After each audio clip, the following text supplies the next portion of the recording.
Now, atropine sulfate is a parasympathetic drug that increases sinus or atrial pacemakers and enhances atrioventricular conduction. In general, atropine accelerates the heart rate. A parasympathetic agent is a substance or activity that reduces the activity of the parasympathetic nervous system. The parasympathetic nervous system is often conversationally described as the rest and digest portion of the autonomic nervous system. Atropine blocks this action. Now, let's look at indications. Atropine is used for the treatment of bradycardia. In the pediatric patient, atropine is recommended over epinephrine for bradycardia that is due to excessive vagal tone, cholinergic drug toxicity, or in other words, organophosphates, or a complete atrioventricular block.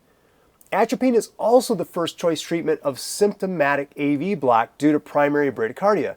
If a child with symptomatic AV block does not respond to atropine, the child may require pacing. Now let's look at some of the precautions and contraindications. Tachycardia may follow administration of atropine, but atropine-induced tachycardia is generally well tolerated in the pediatric patient. Atropine is not recommended and has no therapeutic benefit for pulseless rhythms such as asystole, pulseless electrical activity, VTAC, or VFib. So now let's look at the pediatric dosage. Atropine, whether it's IV or IO delivered, is going to be delivered at 0.02 milligrams per kilogram.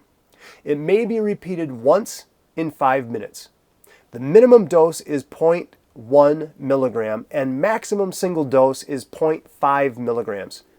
Atropine can also be given down an endotracheal tube if there's no IV or IO access. The ET tube dose is 0.04 to 0.06 milligrams per kilogram.